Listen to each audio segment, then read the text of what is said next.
Hi සුබම සුබ දවසක් කියලා හැමෝටම ප්‍රාර්ථනා කරනවා. ඉතින් කොහොමද ඔයාලට හැමෝම හොඳින් ඇති කියලා මම හිතනවා. ඉතින් අදත් උයන වීඩියෝ එකක් අරගෙන ආවා. ඉතින් මගේ වීඩියෝ එකත් එක දිගටම ඉවර වෙනකම් බලන්න. මම හිතනවා ඔයාලා ආස වෙයි කියලා වීඩියෝ එකට. ඉතින් අද මට හිතුණා දවල් කෑම එකට පොඩි වෙනසක් කරන්න ඕනේ කියලා. අද චුට්ටක් දවල් වෙලා තමයි නැගිට්ටේ. ඒ නිසා උදේට කෑම හැදුවේ නැහැ. ඉතින් ඒ නිසා මට හිතුණා දවල් කෑම එකට පොඩි වෙනසක් කරන්න ඕනේ කියලා.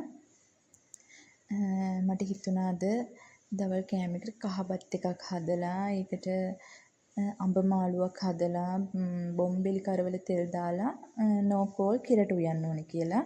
මේ හස්බන්ඩුත් ආස නිසා මට හිතුණා එහෙම හදන්න ඕනේ කියලා. ඉතින් මම අඹ එක හදන්න අවශ්‍ය කරන දේවල් ටිකක් වෙන වෙනම කපලා තියාගෙන අඹ එකට අවශ්‍ය කරන 3-5 මිරිස් කුඩු ඒ දේවලු වෙනම තියාගත්තා. ඊට පස්සේ මම අඹ ටික සෝදලා අරගෙන ඒ ටිකත් කපලා අරගෙන තෙල් එකක් රත් වෙන්න තියලා ඒකට අඹයි සූදුරුයි දාලා අදම ඒකත් චුට්ටක් තෙල් එකෙන් බැදෙන්න තිබ්බා. අද මංගාව උළුහාල් නැහැ. උළුහාල් ඉවර වෙලා. ඊට පස්සේ මම සුදු ලුණුයි අමු මිරිසුයි දෙකම එකට තමයි දාන්නේ. මොකද සුදු ලුණුයි අමු මිරිසුයි දෙකම එකට දැම්මම වෑංජන වලට අමුතුම රසක් එනවා. මම ඒක වීඩියෝ වලිනුත් දැකලා තියෙනවා.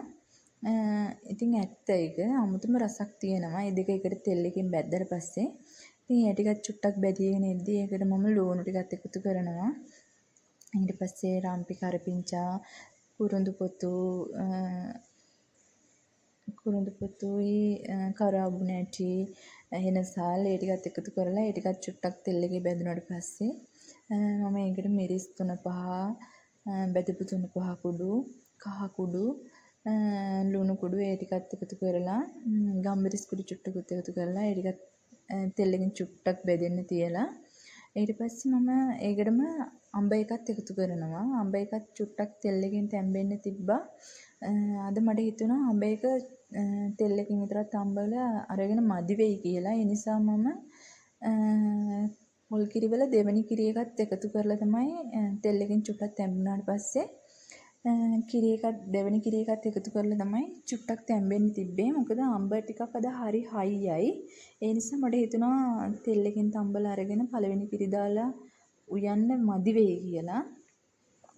ඒ නිසා තමයි එහෙම කරේ. ඊට පස්සේ පළවෙනි කිරි ටික දාලා හොඳටම හින්දෙන්නාට පස්සේ ඒකට මම එකතු කරනවා දෙවෙනි කිරි ටික දාලා ඒක හොඳටම හින්දුනට පස්සේ මම ඒකට එකතු කරනවා පළවෙනි කිරි ටික. පළවෙනි කිරි ටික එකතු කරලා ඒකත් හොඳටම හින්දෙන්න තියෙනවා. මම අඹ වෑංජනයකට එහෙම මිරිස් එහෙම දාන්නේ අඩුවෙන්. මොකද ගොඩක් සැරට හැදුවම හස්බන්ඩ් කන්න කැමති නැහැ. ඒ නිසා තමයි මම සැර අඩුවෙන් හදන්නේ.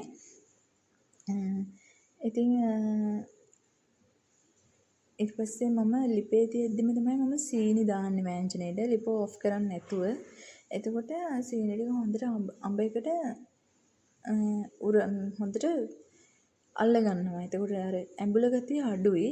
ඒ මම හදන විදිය. ඉතින් ඔයාලා හදන විදිය වෙනස් ඇති. ඉතින් ඔයාලා හදන විදියත් මට යටින් කමෙන්ට් එකක් දාගෙන යන්න. මට ඊට පස්සේ දැන් අඹ එකත් මම උයලා ඉවරයි. ඊට පස්සේ මම නෝකෝල් ටිකත් කපලා අරගෙන නෝකෝල් එකටත් මම මිරිස් අඩුවෙන් චුට්ටයි දාන්නේ. මිරිස් 3-5 ටික දාලා ඒක චුට්ටක් අත ගාලා අරගෙන තෙල් චූට්ටක් ලිපේ තියලා ඒකත් තෙල් එකට දාලා තමයි තෙල් එකෙන් චුට්ටක් තම්බලා අරගෙන ඒකට පළවෙනි කිරි විතරයි දාන්නේ. පළවෙනි කිරිටි දාලා ඒක පොඩක් හින්දෙන්න වගේ උයලා ගන්නවා.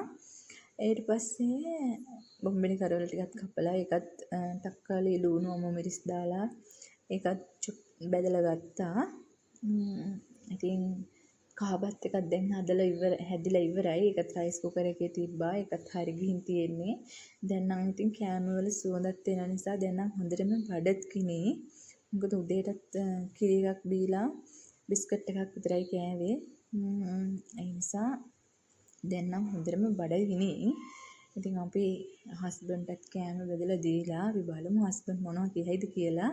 ඉතින් එයා කියයි කෑම රසයි කියලා. අද මට හිතෙනවා අද කෑම රසයි කියලා ගොඩක්. ඉතින් එහෙනම් අපි කාලා බලමු. ඉතින් ඔයාලත් දිගටම වීඩියෝ එක බලන්න. දිගටම මගේ වීඩියෝ එකත් එක්ක රැඳිලා හිටියට ඔයාලට ගොඩාක් ස්තුතියි. එහෙනම් දිගටම මගේ channel එකත් එක්ක එකතු වෙලා ඉන්න. හැමෝටම සුබ දවසක්. ඉතින් එහෙනම් අදට මම ගිහින් එන්නම්. අද වීඩියෝ එක මෙතනින් ඉවරයි. නැවතත් වෙන වීඩියෝ එකක් අරගෙන අඟහරුවාදට සිකුරාදටයි මම හැමදාම වීඩියෝ දානවා. ඉතින් ඔයාලා වීඩියෝ බලන්න. ලයික් කරන්න මගේ වීඩියෝ වලට. ඉතින් එහෙනම් හැමෝම හොඳින් ඉන්න. හැමෝටම සුබ දවසක්.